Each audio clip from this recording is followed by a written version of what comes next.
¿Cómo están? Muy buenos días aquí en la Ciudad de México.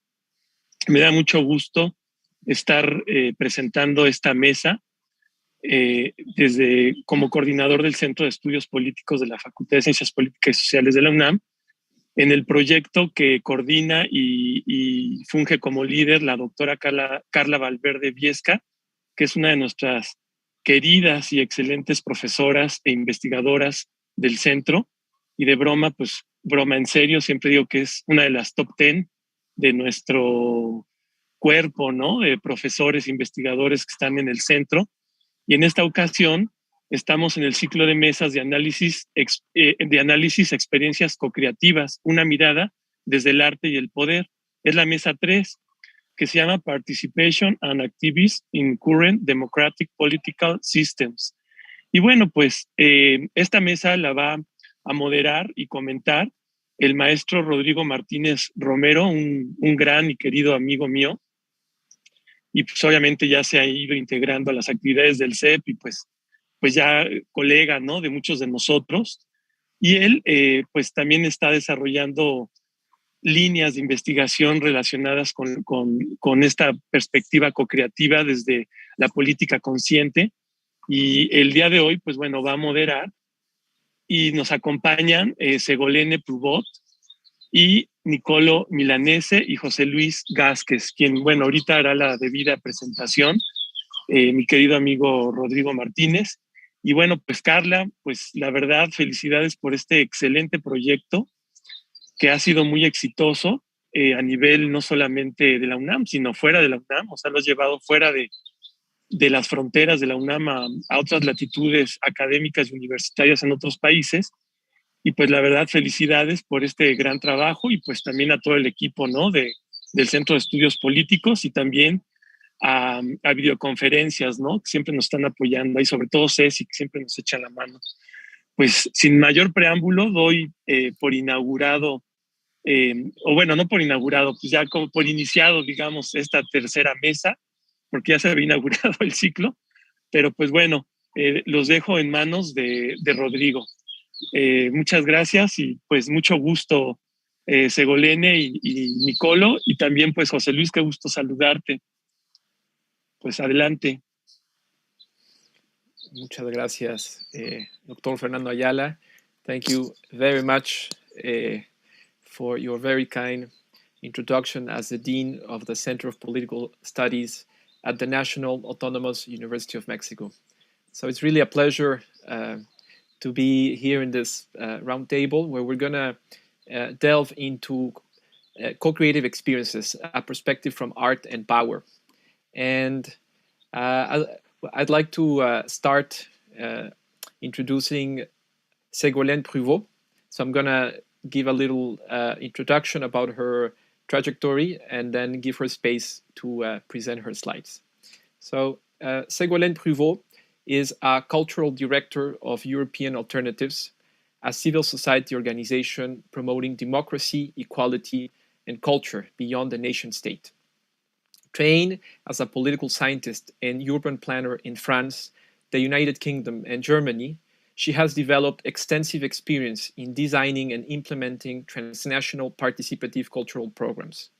Ségolène has led the Creative Europe project on Rebuild Refuge Europe and is a researcher within the H2020 RISE project co-creation, focused on disadvantaged urban areas. So thank you, Ségolène, for being with us, and the floor is all yours. Thanks for introducing me, Rodrigo, and thanks, Carla, for organizing this seminar. We're very happy and honored to be part of this co-creation project and to have the chance to interact and be in Mexico City.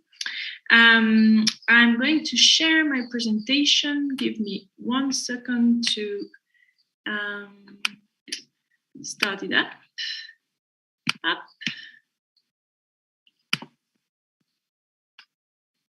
And that should be fine. Is it working? Wonderful. So the title of the speech today is building transnational communities for activism and arts, learning from practice, opportunities and challenges. And basically, what I've been trying to do is to reflect on our own practice as European alternatives. It's because, well, let me start.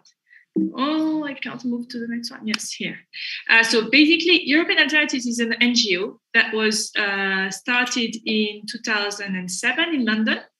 And it's an NGO that works on democracy, equality, and culture beyond the nation states. Basically, it started in London, in the UK, in the United Kingdom, with a reflection around Europe and the building of the European Union, starting with the observation that the European construction was sometimes sounded very institutional, economic, and not very engaging for citizens and intellectuals and artists. And that to create a more imaginative and to a more imaginative Europe and to be able to actually build transnational communities, one should be able to take into account all the diversity of people who are part of Europe or their diversity of interest, and also to build not only political and institutional structures, but a community of purpose, a community of ideas, of reflection, and to create this kind of connections between people, despite borders, despite language barriers, community of purpose and of ideas. And that was our first starting point. And we started acting on this by organizing a festival, which I will describe later. And what we have a diversity of activities that I will briefly present. But what we're trying to do is to imagine, demand, and enact viable alternative futures for Europe. And when we mean Europe, we're, of course, we are based in Europe. Our organization is active. It has offices in the UK, France, Italy, and Germany. But we are not thinking Europe as an isolated space within the world, but in its interconnections with the rest of the world. And we are also really reflecting on the fluxes and influxes of ideas, of influences that come from the rest of the world and go to the rest of the world, but more in something that is always in the building and being in construction and as a flux, not as like a set of values, of ideas that is crystallized in Europe. And that's why also we're very interested to reflect on our practice, on our ideas, on the way things work in different areas of the world and in different places, and to learn from these activities. So like that's what we've been doing in Mexico, and to integrate it into our making. So that's very important for us. So you've got our website address. And then I just want to briefly sum up the values that guide our work, and that we're working both on transnational and local. That's something that is very tricky, and it's been very important for us, is to not go detached. Those of you who know very well, I'm sure you know the European Union way of working. There is a lot of concentration of discussion in what's happening in Brussels, and concentration of power and concentration of reflection about the European Union in Brussels. And we've always made the point that Europe is being built everywhere in the different locations of Europe, and not only in one place. And we didn't want to be detached from the local realities, but to be grounded in the local realities and to see how these local realities can be in discussion and can be working together despite being very diverse. And that's a very challenging point of our activity, is to do this bridge between what's happening transnationally, between like activist movements that work, for instance, on the idea of the commons, but on different topics, such as, for instance, water in Italy, like the access to public water, or in France, or on the environment in countries such as Romania, and to see how these movements can have similarities and work together despite being grounded in their localities. So I hope I made that point clear. The other point is the question of transdisciplinarity. It is something that is very important to be able to work beyond the areas of practices, and it's also very challenging to put together in a room like artists, activists, politicians,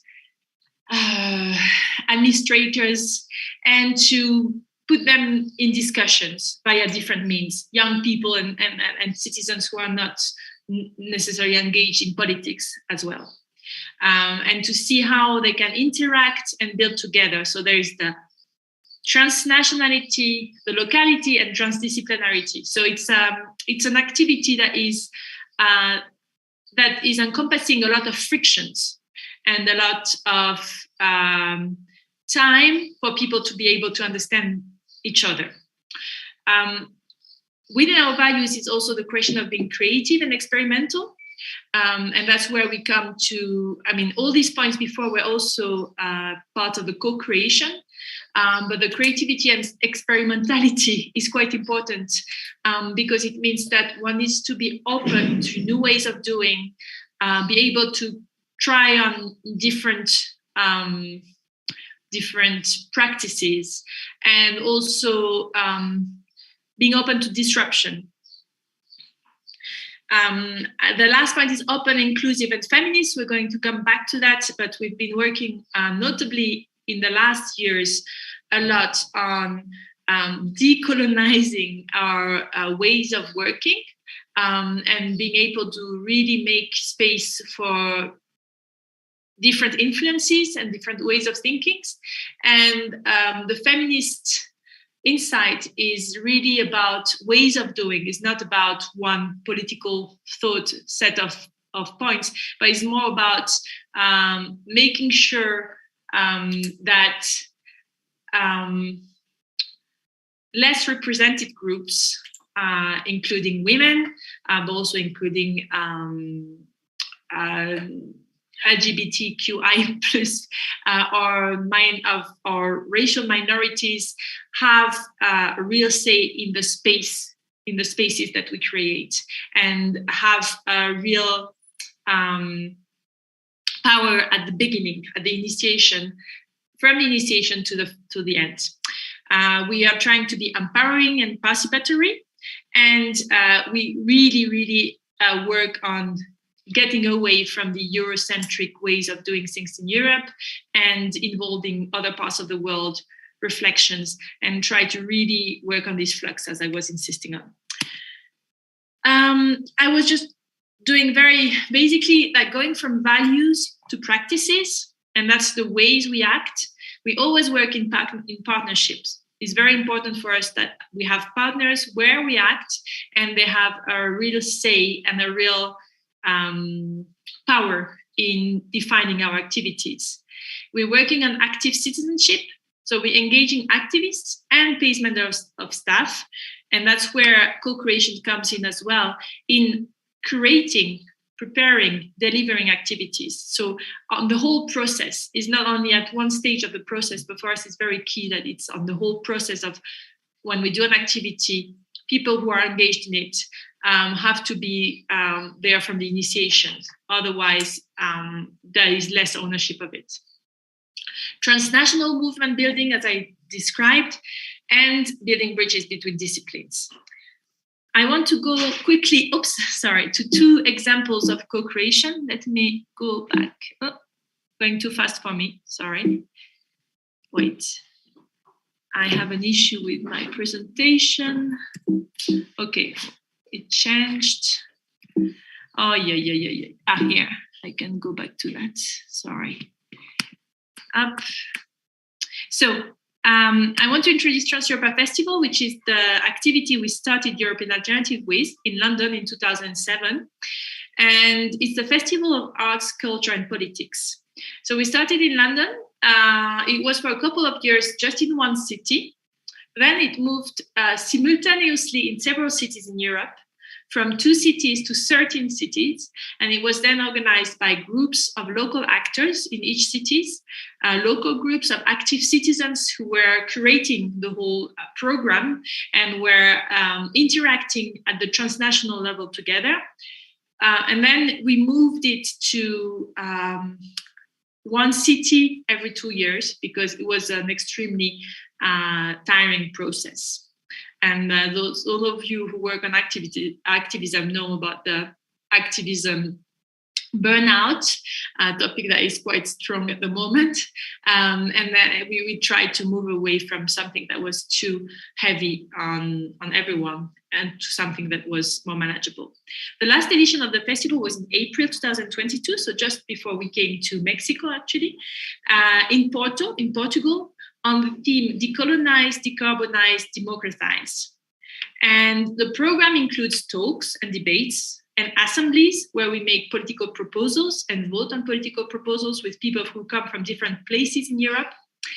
And it also includes other type of activities, because as I was trying to convey, we're really trying to build a program in which different people can take part, with also different forms of expression.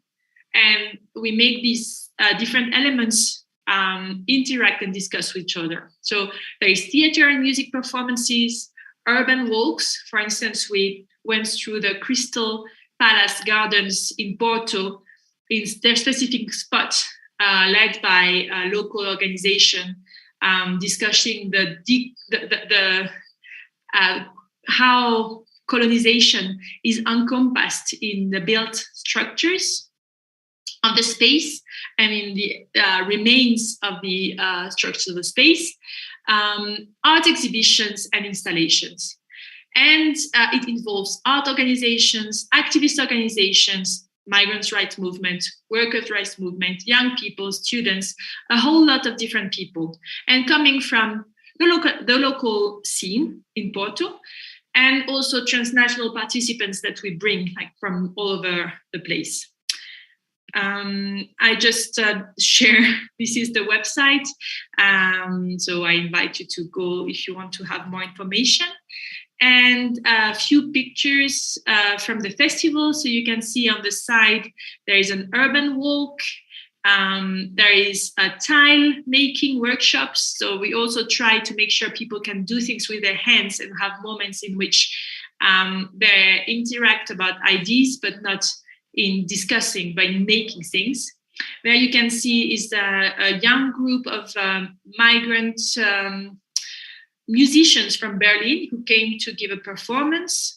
And it was also the first time they could work together and had this opportunity to play together and attempt a new form of music conference discussing these issues they face about being migrants or coming from a migrant background. We have photo exhibitions. This is an art installation that comes from another project that I describe afterwards, which is called Room to Bloom by feminist artists from all over the world.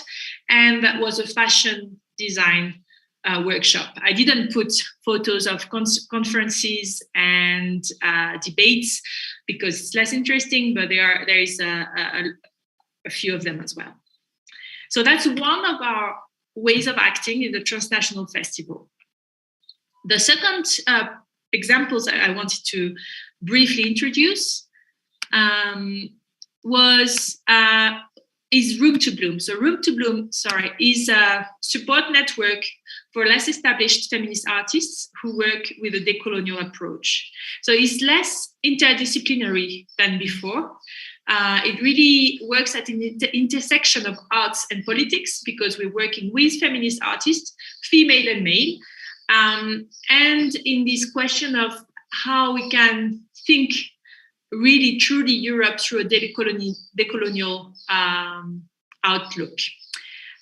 Thanks to COVID, for once, we were able to really have a transnational network that was incredible, because beyond Europeans, including migrants who live in Europe, European residents, we were able this time to include Colombians, Peruvians, people based in the US and in Asia within our program, because a lot of it moved online. And that was a very big plus for this project. And what we do with this project is to really create a space, a common room for feminist artists, young in the sense that they haven't been able to build an international practice, but some of them have more recognized practice than others, and where they have this space to discuss their work and to find out their commonalities and similarities. And I must say, we have led as European Alternative transnational projects for years, and created spaces for people to interact and connect in many ways. And this project in particular, it's a project that is dear to me, but it was very touching, because since artists often work in a very solitary way, we could see that there was an incredible impact of this space making, and that it really meant a lot to the people who were involved in physical and online encounters. But just the possibility to speak about what they're doing to people who are having similar approaches is something that they really lack. And we could feel that it really makes a difference to their lives, actually.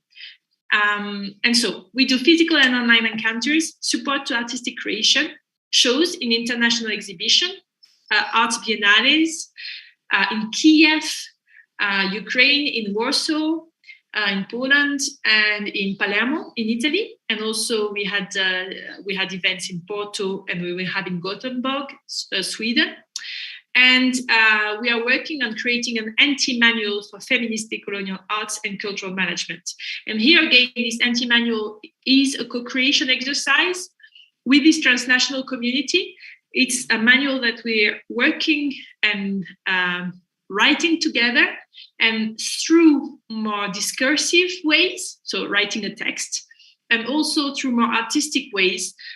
We have commissioned one of the artists to work on recording voices of the participants and creating an art piece that is a full part of the anti-manual. So we assure that we are speaking different languages to different people, and that it can go beyond the usual suspects. Let me go back to the next point. So a few pictures from this. I won't be too long afterwards. You've got Palermo on the left-hand side with our advisory board. And you see that there are like discussions outside, some weaving workshops. So we're always trying to link up the discursive and the practical ways.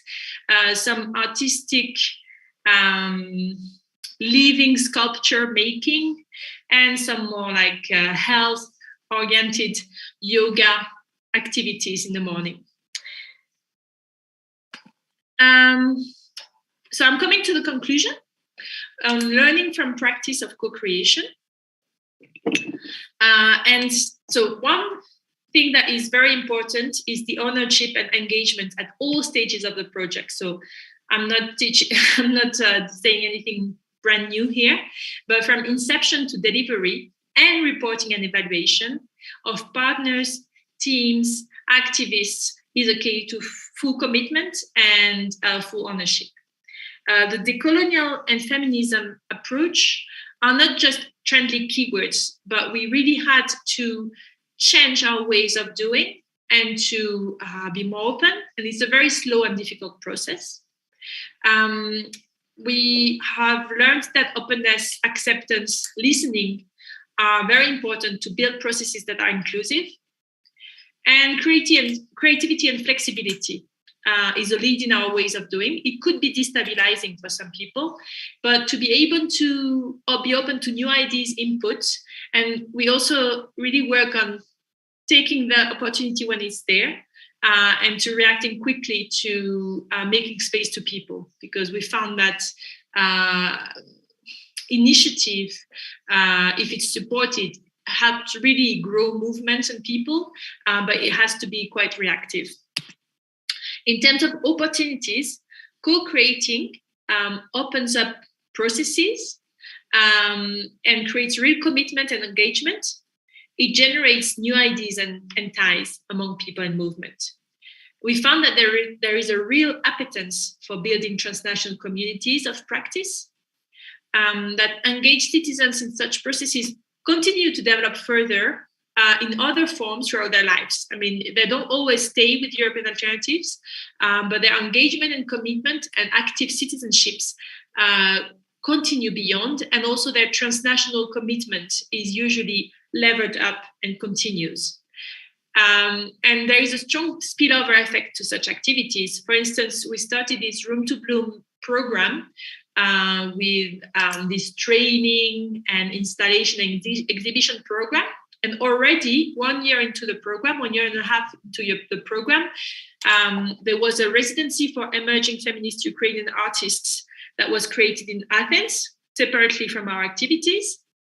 And also new collaboration project with Colombia on decolonial cultural management that came out from this without being planned. And the last slide is about the challenges.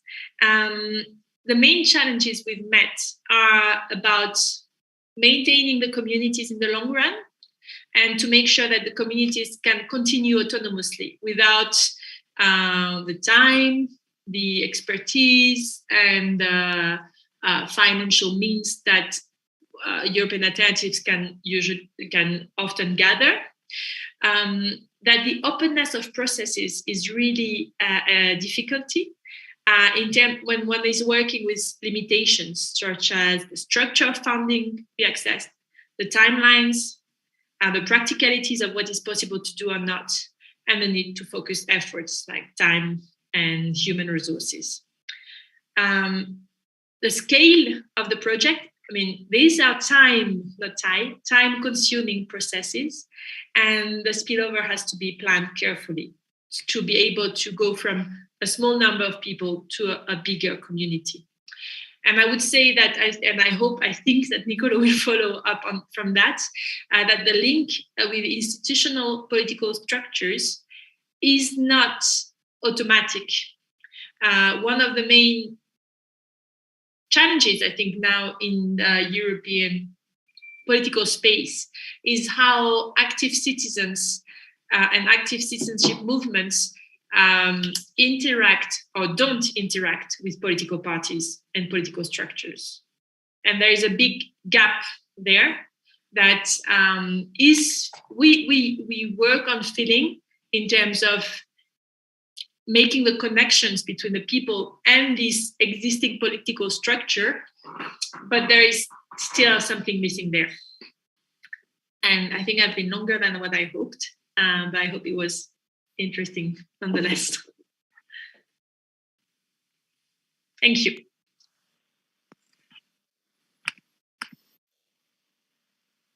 Thank you, Ségolène. It was very interesting. Thank you. I'd like to invite all of our speakers and participants to embrace the spirit of celebration. I like the fact that you called Trans-Europe Festival. It's not a seminar. It's not a gathering. It's not an encounter. It's a festival. It is festive. And festivity is about also connecting with enthusiasm. And I think you're one of the first few people, Ségolène, that you publicly say thank you, COVID. So you even can express gratitude to how that has actually found new opportunities. So what do you want to celebrate?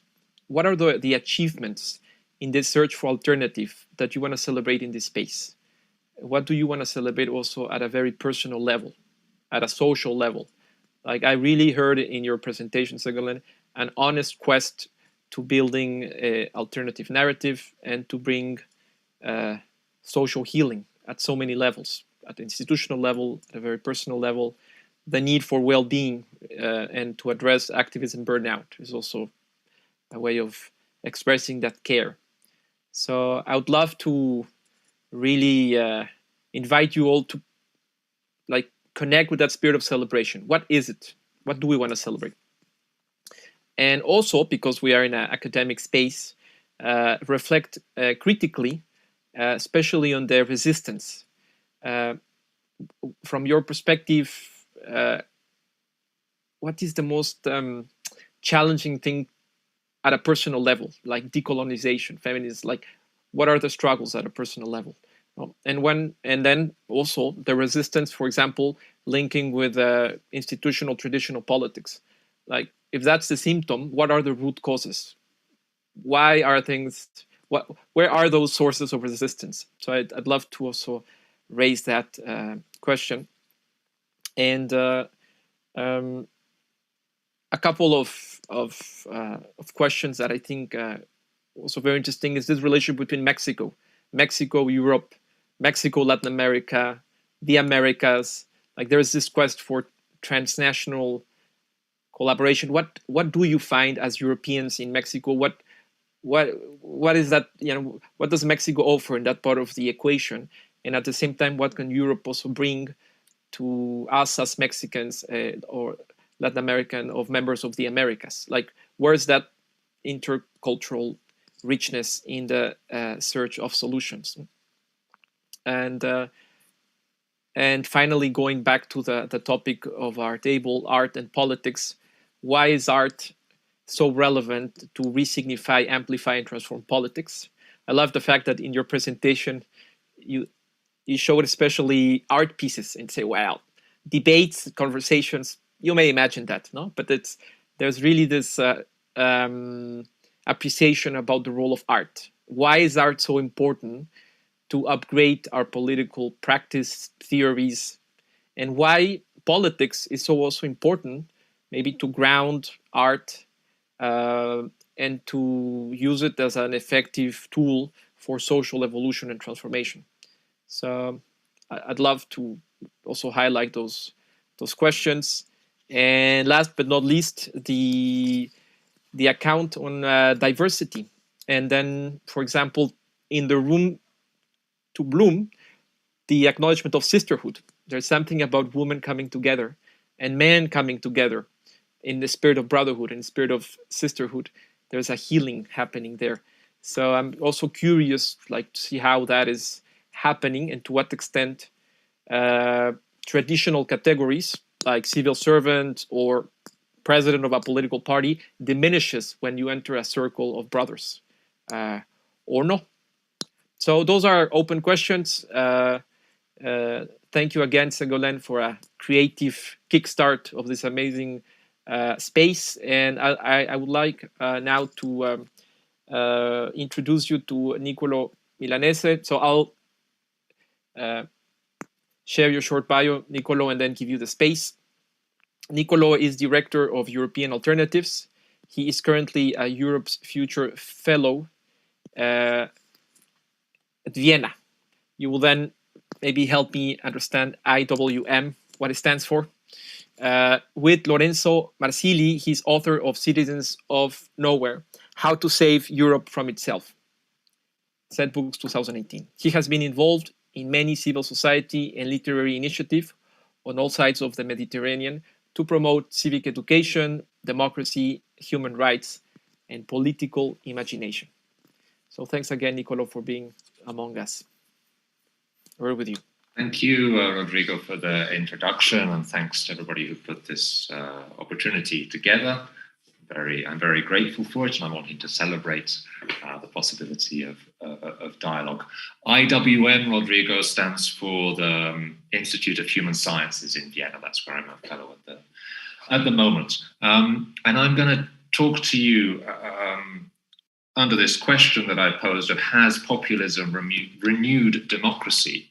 And the beginning of my talk will be more political theory than what Ségolène has presented. But by the end of the talk, I hope to get to more questions of art and culture and explain the relationship between politics and art and culture, very much in the spirit of European alternatives and in terms of looking for the creative possibilities that our political predicament opens up to us. So I pose this question, has populism renewed democracy, as a bit of a provocation.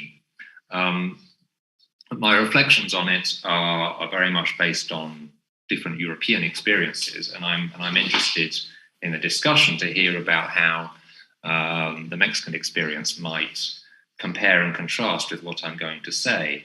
But one of the reasons for posing the question in the way I have is that some notable theorists like Chantal Mouffe and Ernesto Laclau very early on theorized populism, also based on the Latin American experience, as a way of renewing democracy through what they would call agonism, the renewal of political alternatives. And so from what we could call in the European context, the beginning of the populist wave starting in 2008 with the first signs of the financial crisis, Chantal Mouffe was kind of cheerleader for populist movements.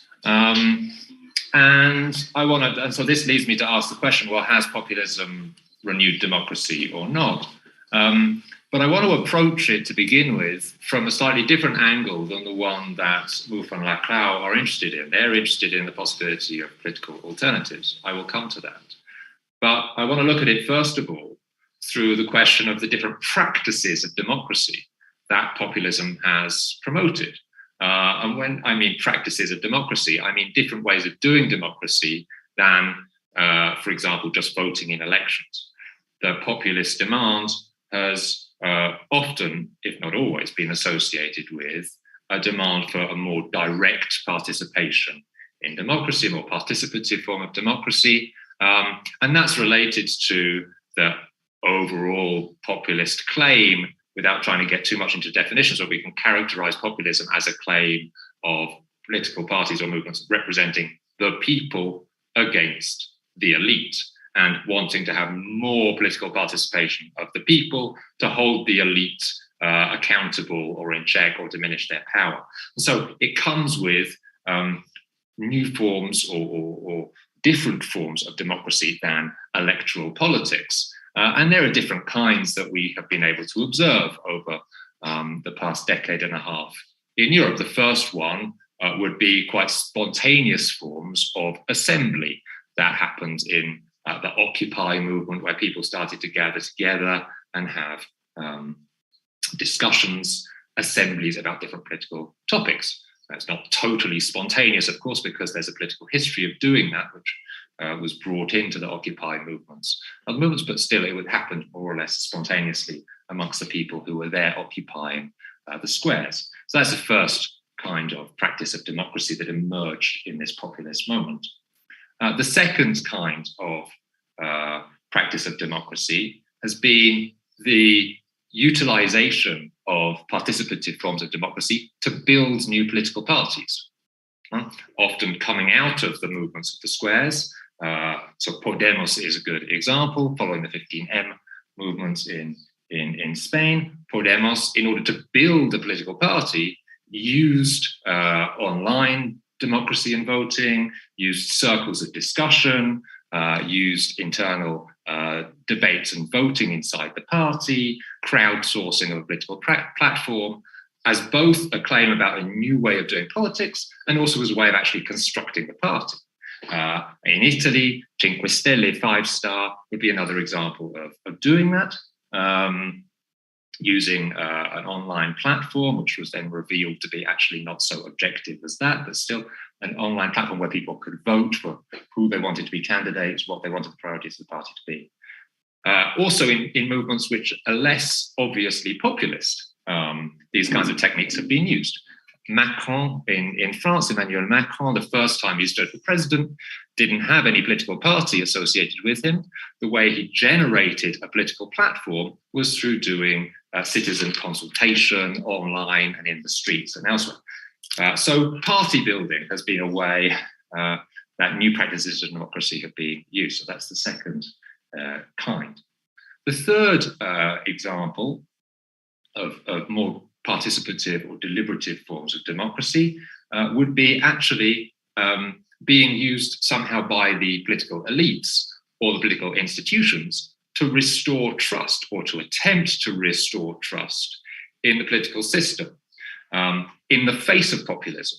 So a good example of this would be, again in France, when the Yellow Vests movement appeared, 2018, 2019, contesting Macron's policies around the price of petrol, or price of diesel fuel for cars, which he had increased with the reason of trying to fight climate change. The Yellow Vest movement appeared, and Macron's response to that was to start a series of citizens' panels and deliberations, which was called the Great National Debate, as a way of trying to rebuild trust and dialogue inside the political system. That Great National Debate was then followed by the Citizen Convention for the Climate, where randomly selected citizens were selected to debate about the climate policy of France. And we can see these as kind of elite-led attempts to bring together a national consensus around certain issues. In France, that one could say has been a kind of failure, because the trust, despite the recent election results in France, which are better explained by people voting against Le Pen rather than voting for Macron, the degree of trust in the Macron government hasn't really increased.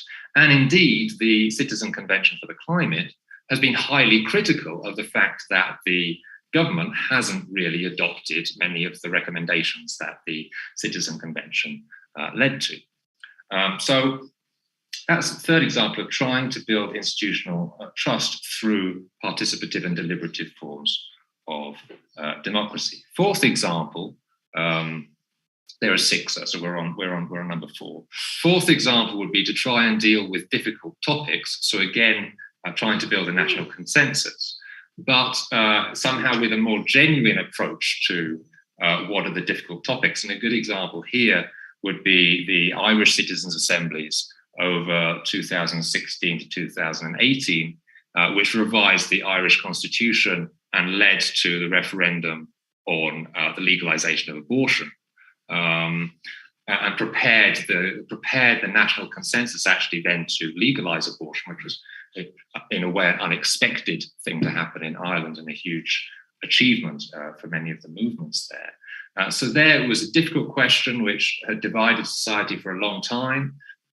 Deliberative forms of political participation were brought about through citizens' assemblies, and a referendums with direct democracy then legitimated what the Citizens' Assembly had recommended in terms of legalizing abortion.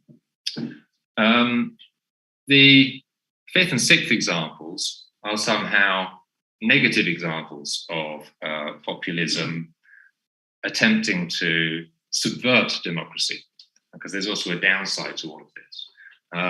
And in countries where illiberal populist political parties have taken power, most notably Hungary in Italy, Hungary in Europe, Viktor Orban's government has used more participative forms of democracy basically to support his agenda by posing very biased questions in national referenda or national votes. For example, do you support the government's policy of defending Hungary against terrorist migrants? Yes or no?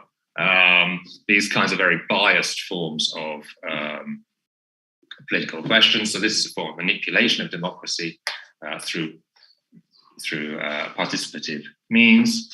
Or populist agitation has led to referenda in some countries which are badly formed, most notably the Brexit referendum in the United Kingdom, where populist agitation against the European Union led to the calling of a referendum, but also an extremely poor debate. Now, there's all these different examples of new forms of democracy, new forms of participation emerging in the European Union, which people have called the deliberative wave. So the populist wave has been followed by the deliberative wave. And a great deal of the discussion, the academic discussion about that, those new forms of political participation, is about, well, what are the conditions of it successfully working? What are the conditions of these new forms of political participation leading to a good quality, well-informed deliberation between citizens, leading to a better quality politics? This is the center of the discussion, and that's a very important discussion. But I want to pose a slightly different question or different approach to this phenomenon, which is to notice that many of the most interesting forms of these new political forms of participation are happening either at the city level, the municipal level. So in Poland, for example, in Gdansk, there's many different cities having citizens' assemblies on the climate question, how to better address climate change. The national government is quite opposed to really addressing climate change, but at city level, people are discussing this. There's a brand new Paris Citizens' Assembly.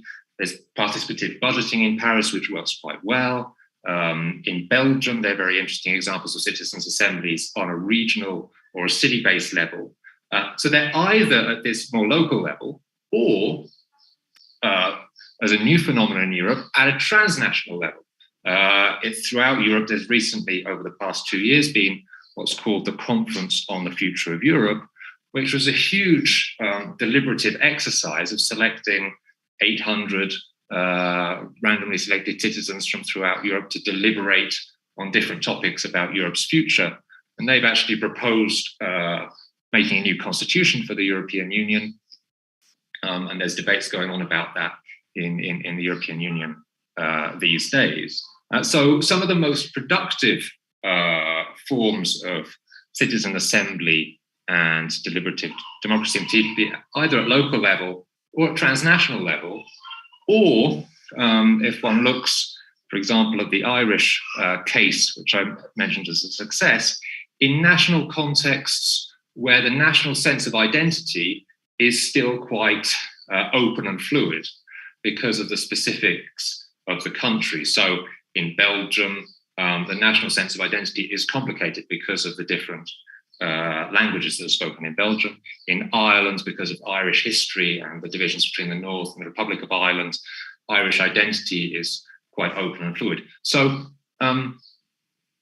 what we see here, and that's my question, is that in addition to the question about what are the conditions of success for good quality political deliberation, there's perhaps a more profound question, which is through these forms of participative democracy and deliberative democracy, who are we as a people is being called into question and debated. Who counts as the people? And what is the relevant scale for different political decisions we want to take together? Is it the city scale, and who is part of the city? The people who can participate in the Citizens' Assembly in Paris, for example, or the Ost-Belgian Assembly in Belgium, and not just French nationals or Belgian nationals, it's anybody who lives in the city.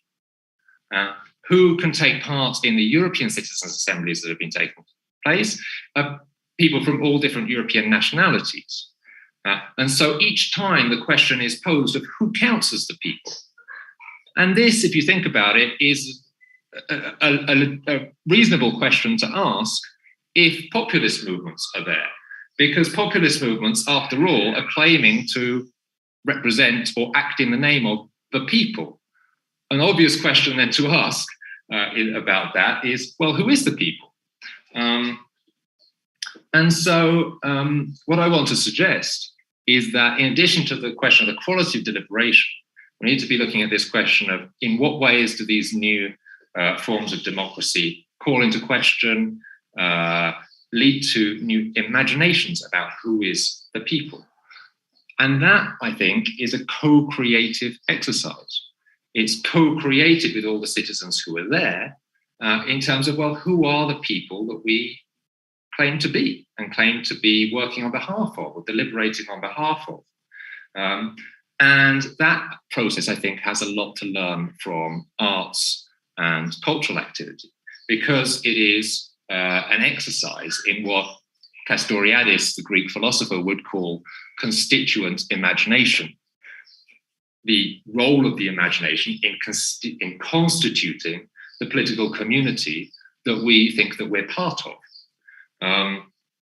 And so I think that somewhat incidentally, or despite itself, populism is leading to a renewed form of democracy because it's forcing us to live up to this question and face this question of, well, who is the people?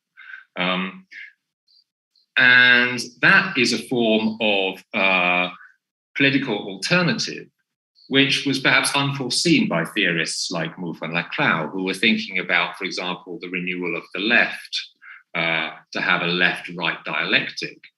This picture that emerges, I think, from these new practices of democracy is much more complicated because it's multi-level and not synchronous between the different levels, because at each level, the question is being posed of who are the people that are relevant for this decision. And the critical questions, therefore, to ask about new forms of democracy would be about how open they are to diversity, for example, because there would be a risk with such forms of, for example, citizens' assemblies, to close the doors too early to new members of the community.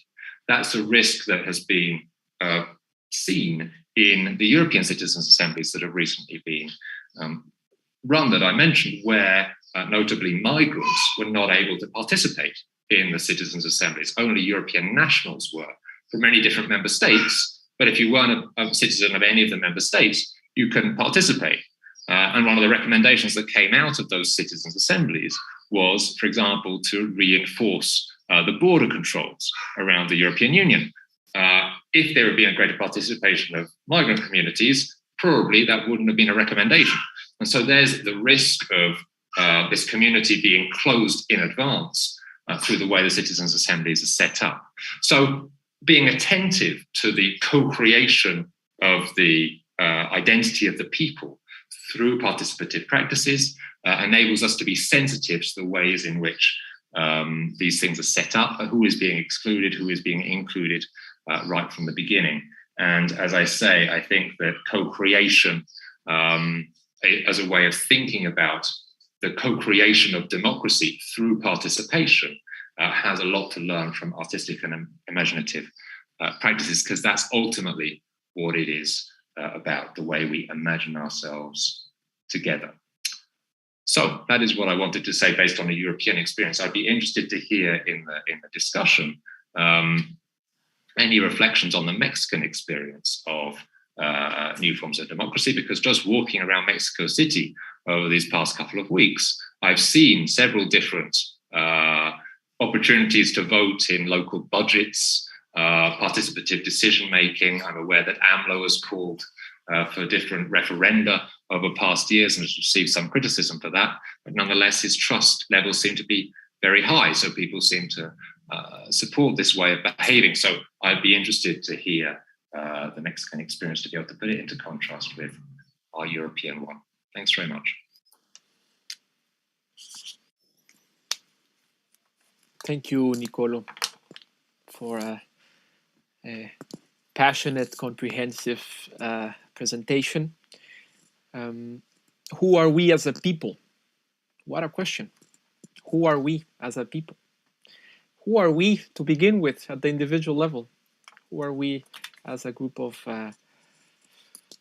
nation states? A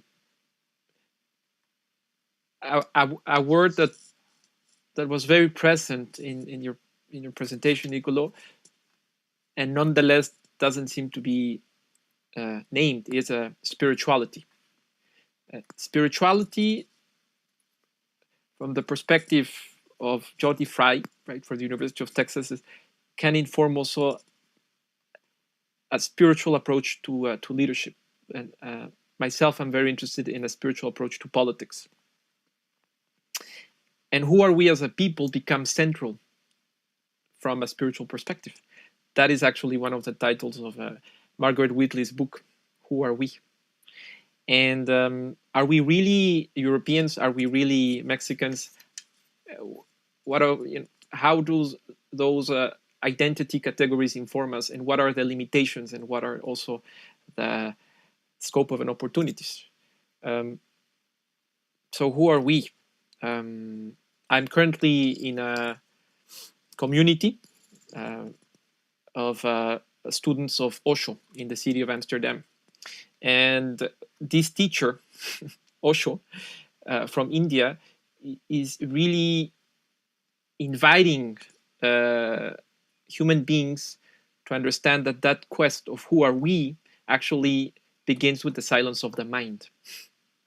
And so what is the role, for example, when you speak about wanting to learn from Mexican experiences of ancient wisdom traditions? What is the role of indigenous wisdom cosmovisions, again, in who are we? And to what extent sentient beings, like the bees and the plants and the trees, are also part of this much needed democratic co-creation? And are we actually really listening to these sentient beings? Can we actually listen to the oceans? Or like a very famous Netflix documentary on octopuses. There's a wonderful documentary about the transformation of a man who started actually a relationship with an octopus. And so, to what extent do we really take seriously the question, who are we? And dig deep to maybe deconstruct our own ideas of who we are, what gives meaning and purpose to our life. And I also hear a beautiful invitation to question, what is democracy? What is good democracy? What is the quality of a democracy? Is it really for the people, of the people? Who are the people? In at least in the Mexican context, when somebody speaks about el pueblo, seems to me that it's very different than when you speak about the people. Actually, the current president will use the I am a representative del pueblo, and might use it as a highly, unfortunately, that category is not truly inclusive and will divide sectors of society. And el pueblo might then also bring elements of discrimination and just reveal social fragmentations, right? Why is that? I leave the question open. And to what extent can we really, in the context of Mexican society, go deep and recover the essential power of what you also very provocatively invite us through populist thinking, no? So my last question, Nicolo, from your presentation is, what is the role of China or Russia in this truly inclusive co-creative work? Can we also open up to listen to other forms, maybe of non-democratic constructions of this community? And to what extent this paradigm of co-creation can also be applied in nations that are becoming more and more power actors in the field of international relations, no? So who are we, Westerners? Are we actually open to other paradigms? And is there actually deeper wisdom to be learned? So with that sense of curiosity and openness, I want to give the, again, thank you, Nicolo, for your brilliant presentation, and give the space and floor to Jose Luis Gasquez, with a very interesting presentation out of Western paradigms on African traditional music and transnational co-creation practices, building inclusion and social cohesion. And I'll read a short bio of José Luis. He holds a PhD in International Relations and African Studies from the Autonomous University of Madrid, Spain. He completed his graduate studies at Sciences Po in Paris, France. He currently works as an associate professor and researcher in international relations and African studies at the National Autonomous University of Mexico. So, from the house, José Luis Gázquez. Thank you. We're with you. Thank you very much, Rodrigo. Good morning to everyone. Thank you very much to the Center of Political Studies and, of course, to Carla for organizing this seminar. It's also a chance to see once again the colleagues, the partners of the project. In my presentation, I'm going to speak less about politics, even though I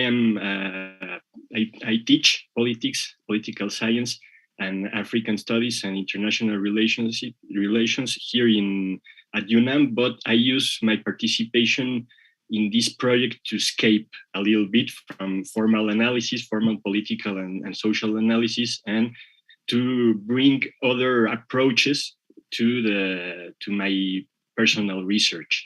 So I would like to say, first of all, that the presentation I'm going to make now is a summary, basically a summary from a chapter I wrote in a book coordinated by Carla.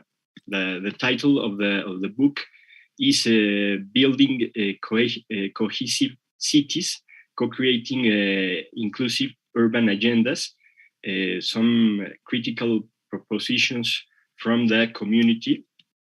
And the title of my presentation, of my chapter, is African Traditional Music and Transnational Co-creation Practices, Building Inclusion and Social Cohesion. It's a little bit different from the title of the chapter of the book. So I'm going to share my screen. I prepare a very short presentation just to summarize the points, the topics I'm going to talk about.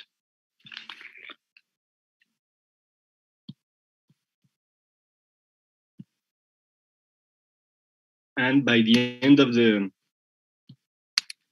my presentation, I hope I will have the time to present you also a little video.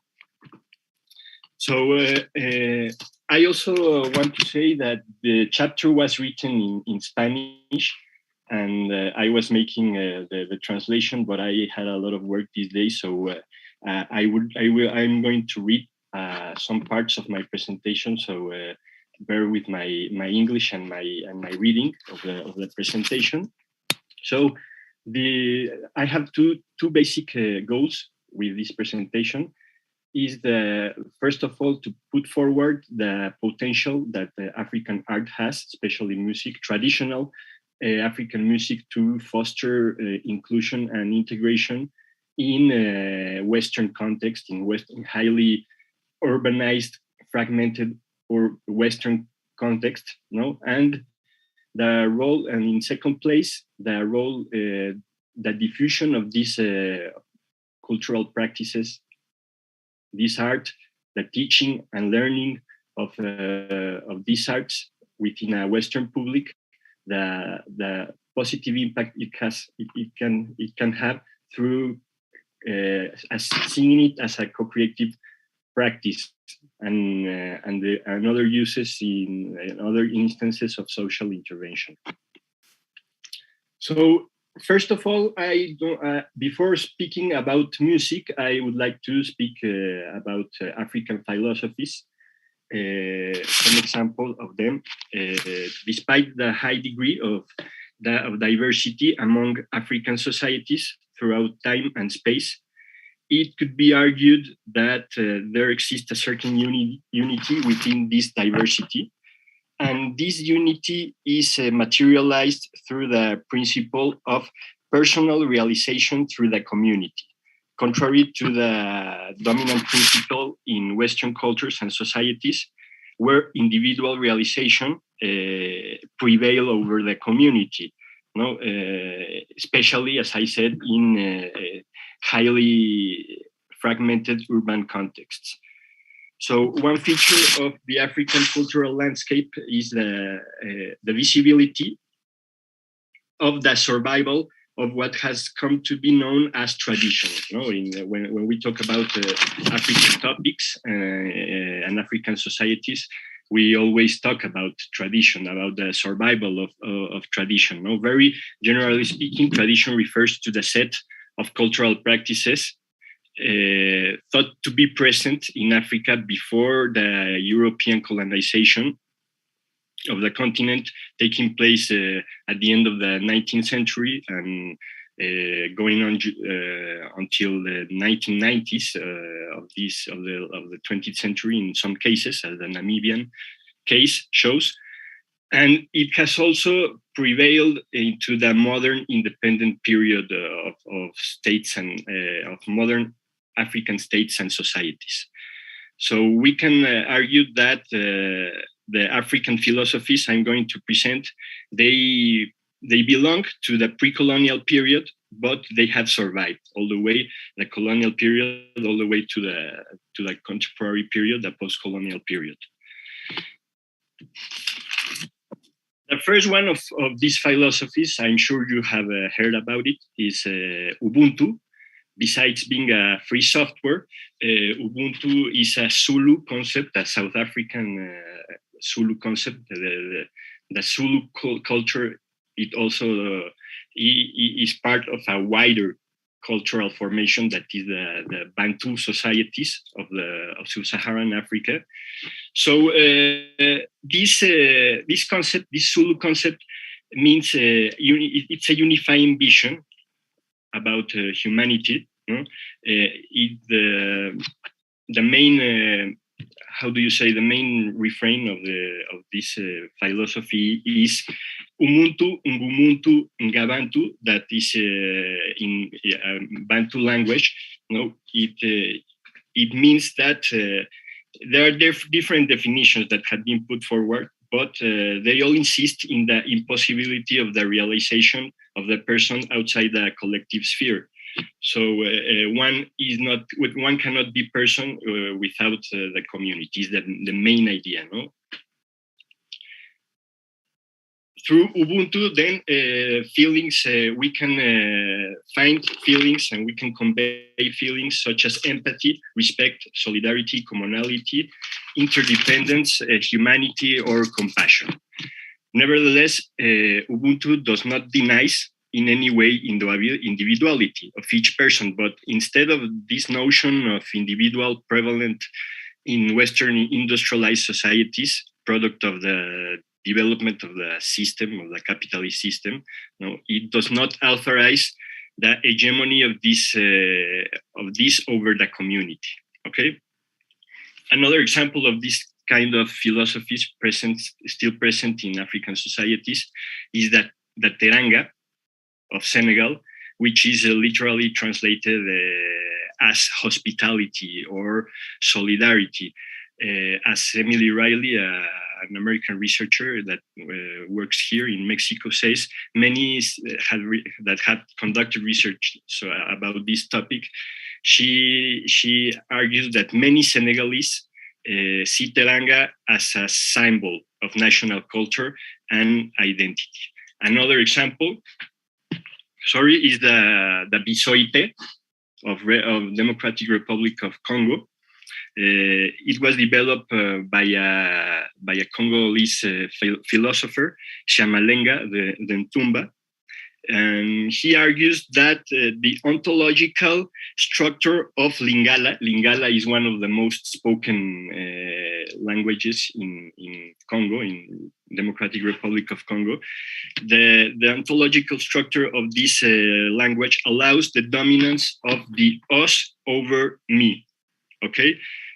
I'm not going to go more deep into the explanation, but it helps to and highlight this community dimension of African culture expressed in this in this example by the construction of language itself. No?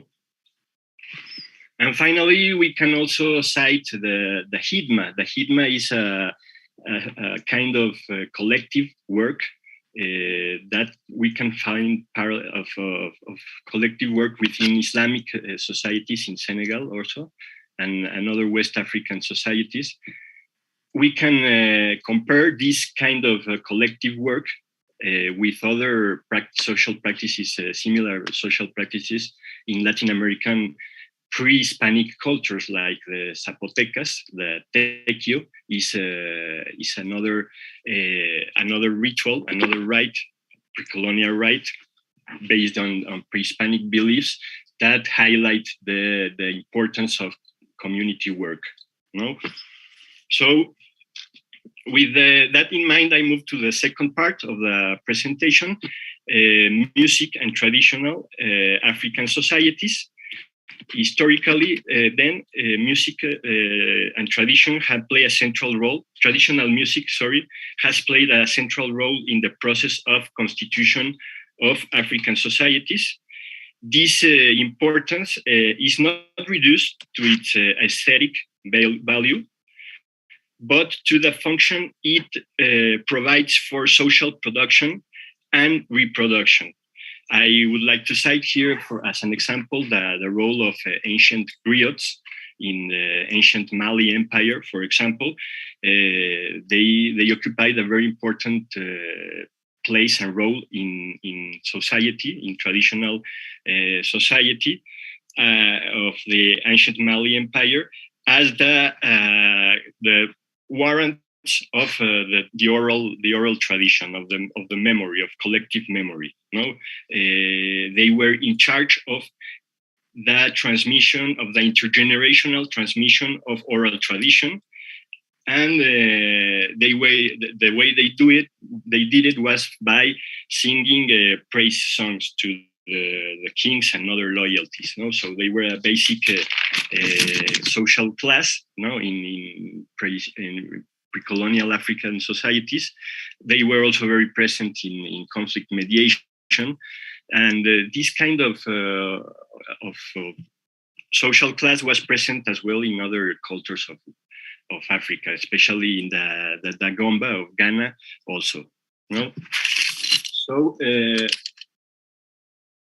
this is to say that in Africa, art is by definition embedded in social and cultural practices more than in the West, where it is clearly separated from the context of its production. No, so we go to museums to see some art exhibition, or we go to a concert to hear music. But the difference between with Africa is that music production is everywhere in African societies.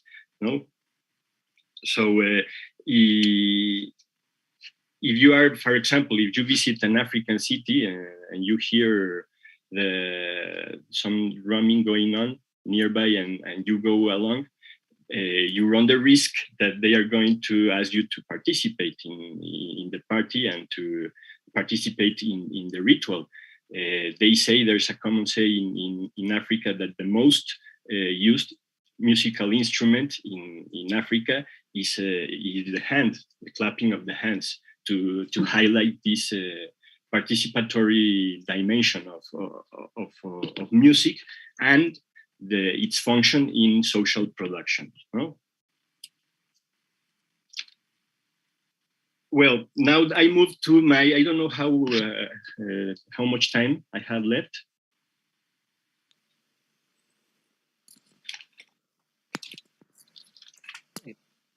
10 minutes. You have your time. Okay. Let's use the Mexican standard. You have take your time, like Segolene and Nicolo. Thank you, Rodrigo. Then I move to my third part of my presentation: African traditional music and co-creation. How this kind of arts and music became relevant to Western public and Western societies. Well, we have to go back to the 90s of the 20th century, the late 80s, early 90s, where some master percussionists, mainly, and other musicians, but master percussions that were in most cases griots, some belonging to this caste, this social class, surviving until modern days. So many of them started touring the European cities, playing concerts.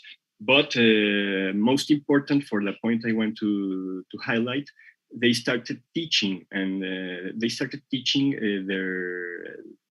their art, the music, traditional West African music, to a Western public, the youth, the elders, adults, every kind of public, and it became increasingly popular. So there were several master drummers coming from West Africa, mainly from Guinea and Mali, that started spreading basically the djembe culture, the percussion, the most famous percussion instrument of West African traditional music. They started spreading this culture of djembe in European cities. So this and American cities as well. Sorry. So this I can say, I don't know if you know the names of these great djembe masters. Mamadi Keita, who recently died this year, from Guinea, Sungalo Coulibaly from Mali, Famodou Konate from Guinea also, Kissima Diabaté from Senegal, from Mali, mixed background. So these masters, they are responsible. They are first responsible for the expansion of this traditional African practice to the modern secular world. And there's also some debates around the introduction of this traditional art in the West, because it became very popular, and it became also a way for non-Africans, or to enrich themselves. They started introducing in the US the concept of the drumming circle, and they were accused, some of them, of taking advantage of African traditional arts, in order to profit themselves. There is a debate that was not closed, that dates from those years, that if it was legitimate for non-Africans to teach this art. And I now move to my last part of my presentation. How does this instrument, specifically these drum circles, the djembe, can work as an agent of social cohesion, social inclusion? It has to be said, first of all, that traditional African music workshops, like the ones that were held by these master drummers, were the first way they were introduced in Western societies. But afterwards, they have been used for a lot of other purposes, and that have been proven beneficial, for reconstructing, for example, or helping to heal the social tissue by stimulating participation of marginalized sectors of society or stigmatized sectors of society in these workshops. In a drum circle, the activity going on theoretically during the realization of these drum circles, when the collective drum is taking place, this activity, in theory, it cut across racial, cultural, and gender barriers. So it creates an atmosphere were a context of discussing social issues, social political issues, economic issues, but in a more leveled, less hierarchized way. So when I was writing the article, it come to my mind a little bit the results, the outcome of a workshop, of a co-creation workshop we participated in Santa Marta in Brazil, in a favela, where after an artistic activity realized by everyone who was participating, local inhabitants or all the international visitors that comprised the teachers, researchers, or activists, as the case of Ségolène and Nikola. I think that the outcome of these drumming circles is similar to the outcome of these activities involving an arts approach to social issues, because we were able to discuss the issues surrounding the favela, the critical issues surrounding the favela, to discuss them beyond stereotypes and stigmatization, thanks to this previous work, this artistic previous work. No? So I found that the impact, for example, that the drumming workshops have had in South African enterprises, for example, in the workplace, were similar to the conclusions that we arrived after the workshop in Brazil. Specifically, it could help to reduce the importance of stereotypes when relating to people of different nationalities at the workplace. Another beneficial issues of the drumming circle and this teaching and learning from Western African arts, West African traditional arts, is the positive impact it has, that it has been documented in, for example, with adolescents, with teenagers, living in exclusion areas. For example, they work by canalizing the participation of these teenagers, helps to canalize their negative impulses through rhythm, for example, no? Or because of the dynamics of these workshops, because it's I don't know how to say it in English, an ensemble, a group, it fosters also collaboration, no? Because these rhythms are played. The most of the people involved in these rhythms, playing these rhythms, are playing a bass, no, a regular bass, and then there's place for improvisation. But basically, everyone has to play a part and keep the beat steady to make the sound good, no? So there's also some results among war veterans. I'm talking about the U.S. Experiences of or other uses of these practices. There has been some good results among war veterans, among patients of Alzheimer, among patients with even cancer, among patients with depression and autism and drug addiction also. And also it has been a mean to empower women, because it's very important to highlight that there are some women students of these great drummers that I was talking before, that they were completely full trained by these master drummers, and they started also teaching the West African traditional music to all kind of public, but also to specifically to women, to create drumming circles specifically of women as a way to empowering them, in at least in a way to create a sense of belonging in terms of their and I don't know. I think my time is up, and we can discuss some things after the questions. Thank you very much. Thank you, José Luis. I want to celebrate the courage and curiosity that I think you expressed to go beyond and take us into the philosophies of Africa.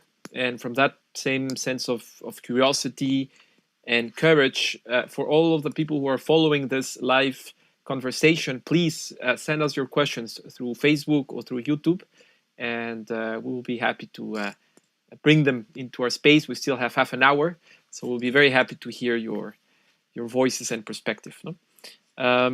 I was wondering, José Luis, when women play the drums, does it sound differently? Do the women produce and express through their art a different kind of voice?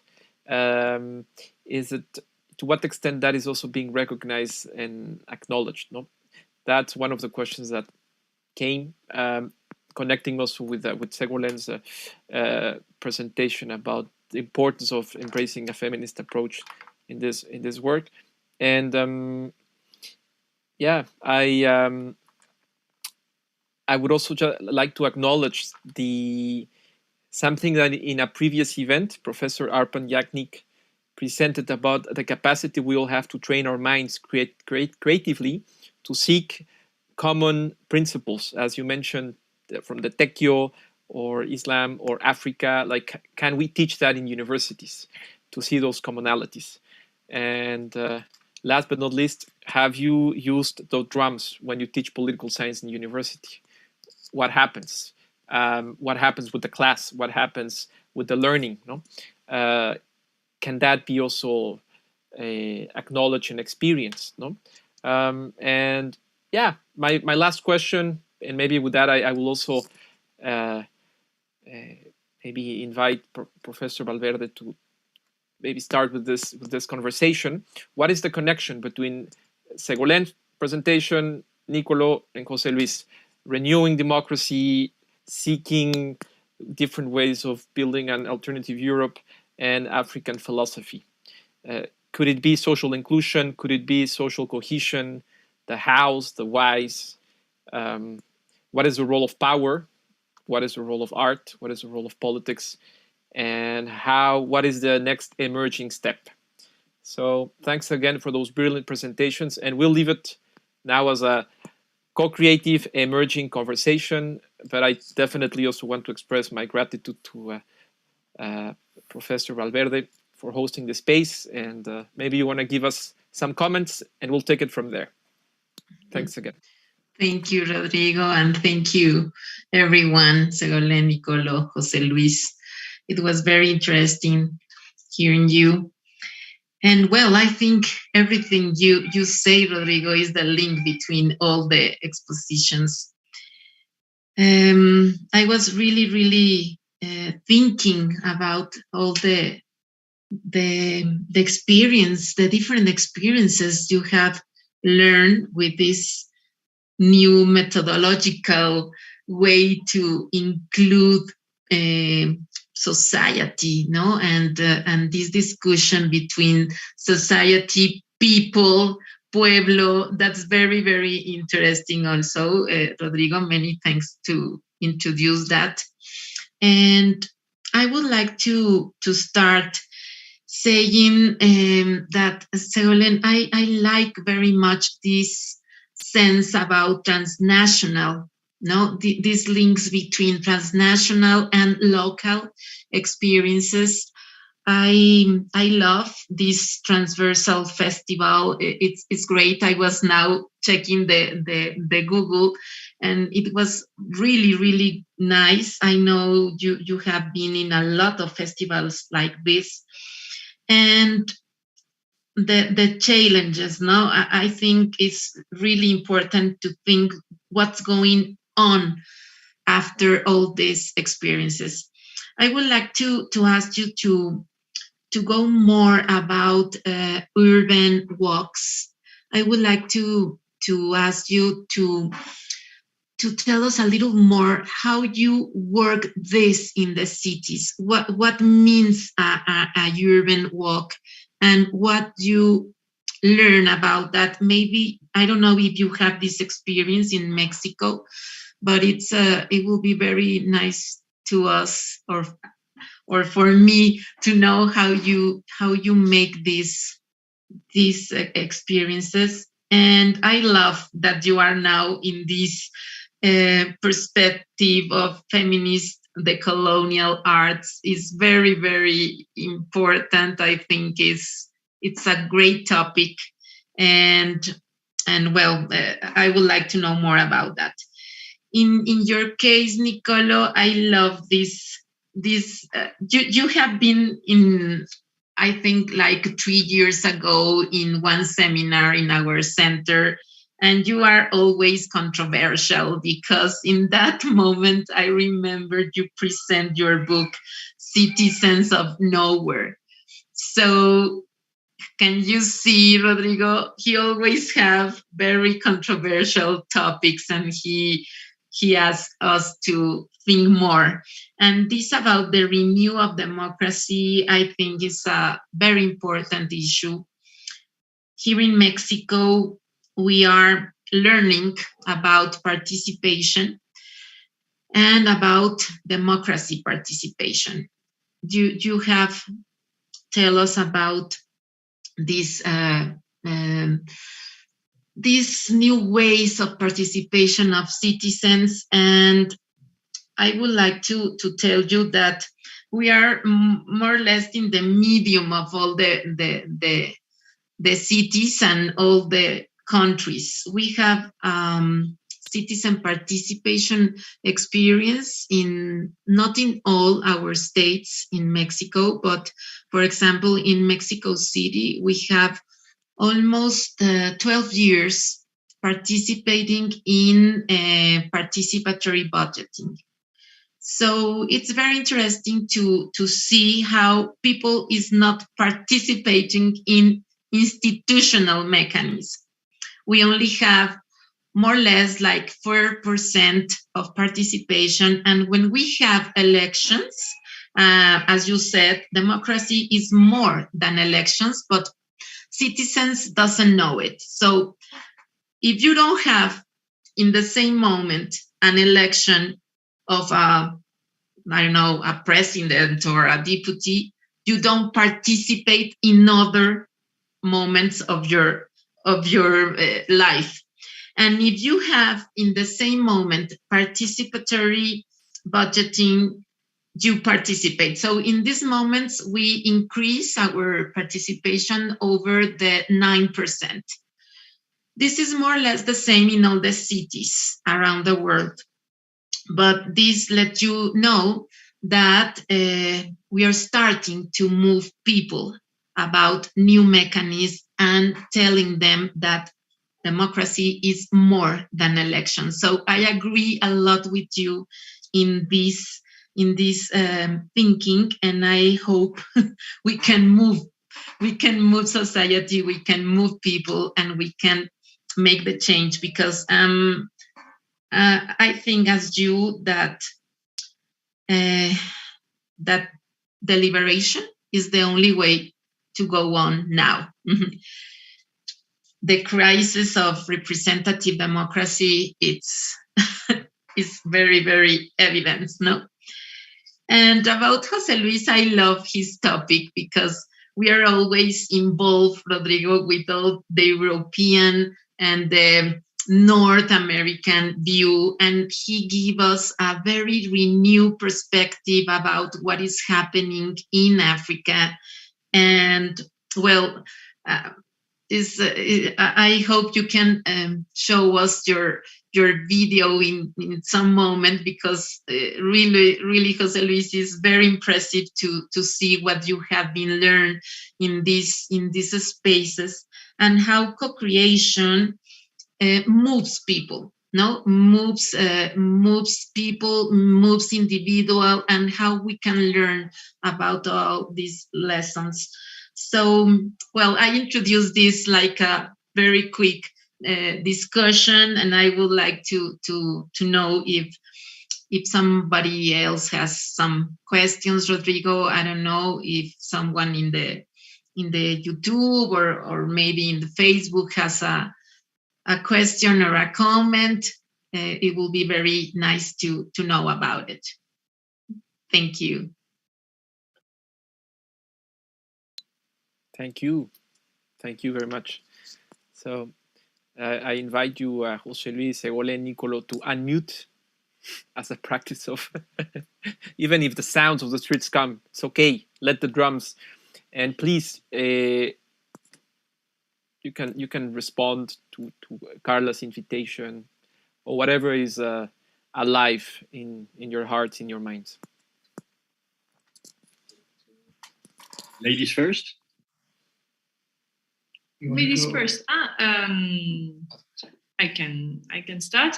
Well, thanks, Carla, for your questions and your interest in our activities. I think I like the fact that you highlighted urban walks, because it's something that has started from the very beginning of the festival, and it has appeared, I think, very independently from a preconceived idea. And it's as a way to, I suppose, discover our. So I think it's a way of. Sorry, there is a small interruption. It's a way of taking ownership of its own environment. And we started urban walks, I think, in 2013, actually, and we even had a Transnational urban walk, which was something very interesting. That it was in 13 different cities in Europe. The local groups had worked together to think of what are the main topics to be addressed. And we had planned different stops that were addressing the same topics in the different cities in very different ways. For instance, a very iconic place in Paris is a church called Église Saint-Bernard. It's in a very African migrants neighborhood. And that's a place where migrants who don't have legal papers found refuge at some stage in French politics. I can't remember the exact date.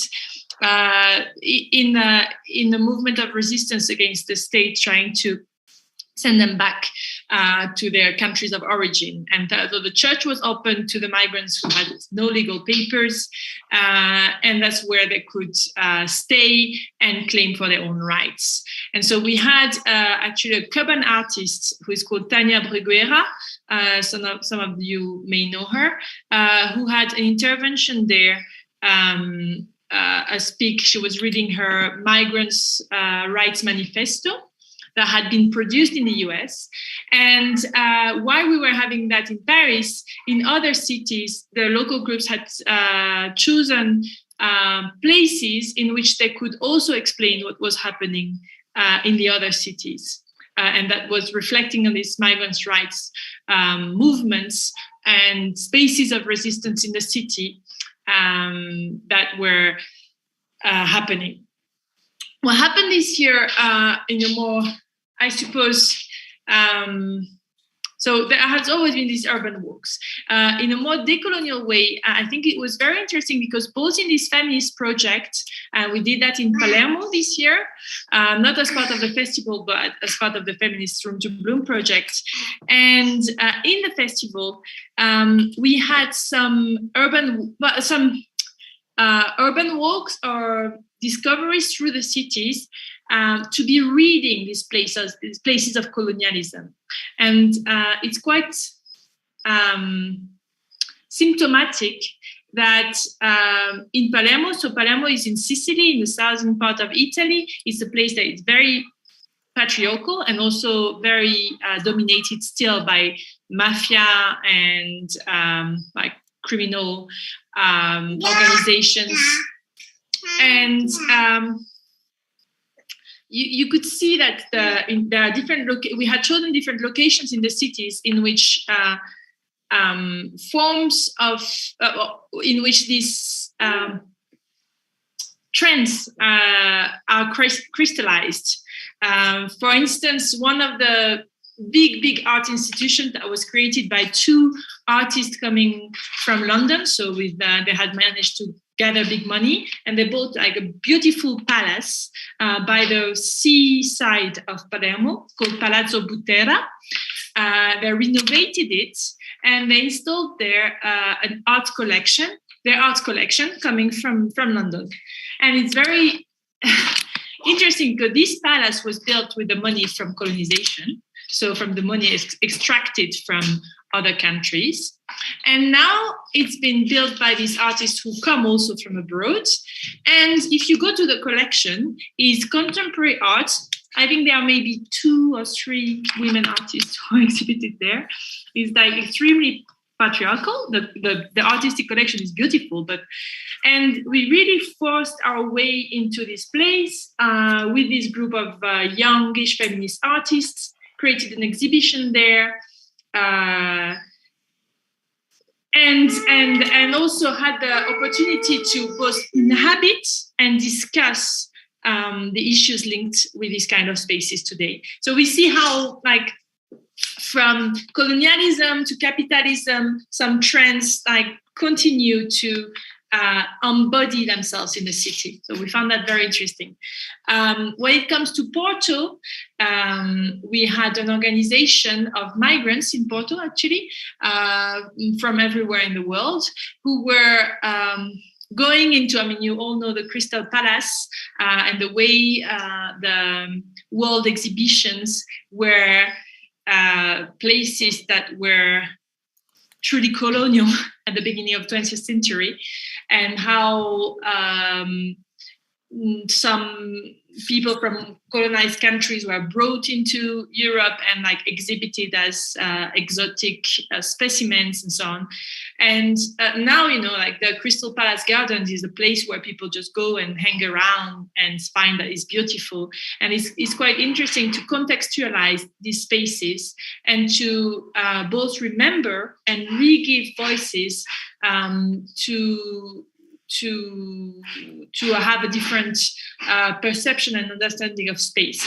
And actually, coming from these experiences, we are trying to put together a publication that is discussing these questions on how colonization and patriarchy are embodied in the cities. And that would be the catalog of the project Room to Bloom. And it's something that Françoise Vergès, a French thinker who has worked on decolonial feminism and decolonial movement, has worked a lot in Paris as well.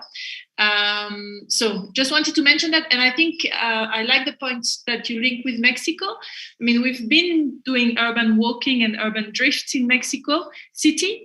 I hadn't thought of that. And maybe you know of existing organizations that have this kind of colonial reading of Mexico, because thanks to this co-creation project, now it's our third time in that we come to Mexico and spend some time here.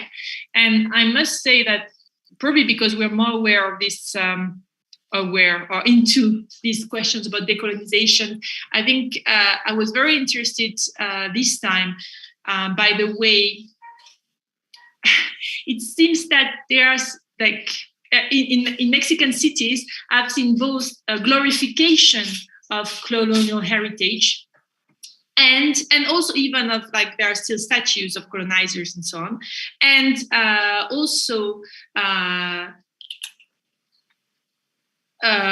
strong questioning of this colonial heritage in some places. And like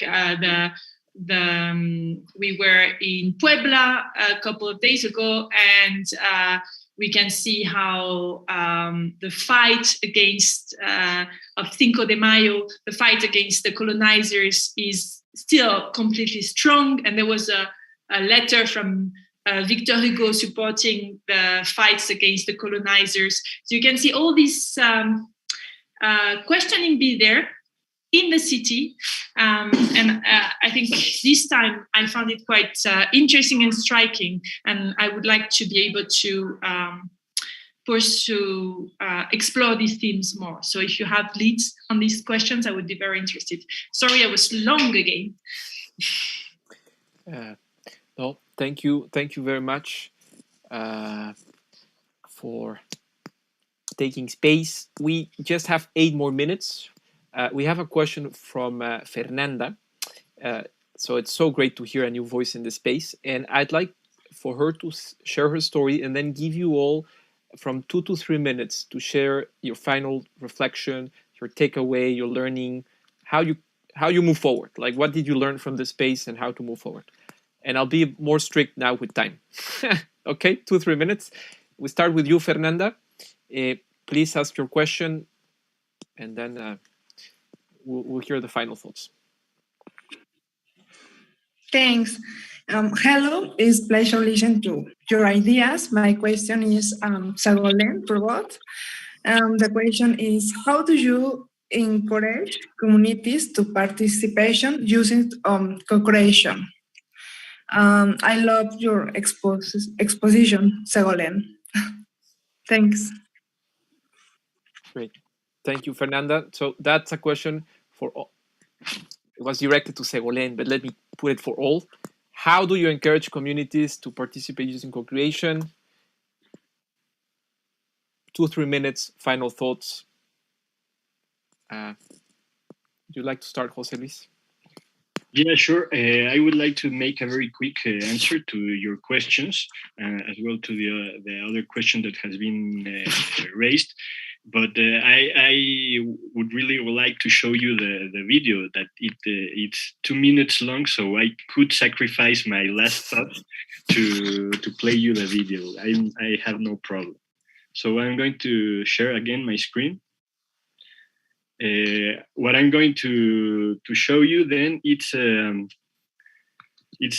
called the rhythm is called Nyahalemba. That means the great, the king. It's for it was for announcing the arrival of the king. So I don't know if you see now in the screen. This is a workshop taking place in France, in Britain, in Bretagne. And here is Jem Befola master, Ibrahim Agay from Senegal, and he's teaching the Nyahalemba rhythm to all the Europeans, to all the French. You can see that there are children, there are people a little bit more aged, and a lot of women. So it's like a very convivial experience. So I put it.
On like this. So I leave the time left for the other speakers.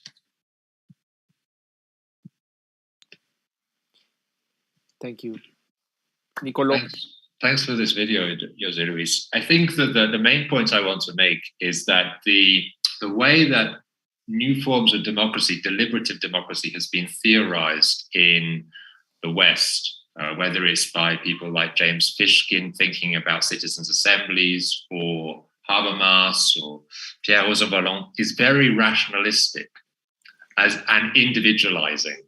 So to create a citizen assembly in the way that states usually do it, you select randomly individual citizens according to socioeconomic criteria. They all participate as individuals in a citizens assembly, as if it were a science experiment in very controlled conditions. And I think what I've been trying to say, and also it links with what Jose Luis has been saying and Seguela has been talking about our festival, is that it's important, if we take the co-creation of community dimension seriously, to embed these democratic practices in also cultural, creative, artistic moments, because this makes us alive to our social imaginary, what the memory that is embedded in our cities, our urban environments, and how we relate to it. It can make us attentive to other sentient beings, as Rodrigo was talking about, our responsibility to the animals and the trees and the planet and so on. It's arts and culture that can make this possible. So it's a necessity to open up our rationalistic minds. And I think in traditional practices and elsewhere, we can find these resources.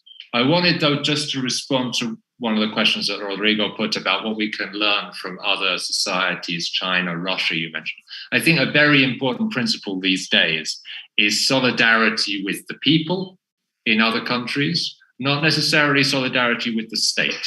I think that in the case of Russia and China specifically, since you mentioned those, we can't be open to everything in our co-creative practices. In particular, we can't be open to people or states or ideologies which deny the existence of other peoples or are in fact genocidal in their public claims. Regrettably, that is the case with Putinism these days. It's also, if you look at what's happening in China in Xinjiang, the case with the official Chinese state ideology. So solidarity with the people and the deep knowledges which are embedded in all of our societies is a different thing than solidarity with the states and the leaders. And I think that's the basis on which co-creation has to work.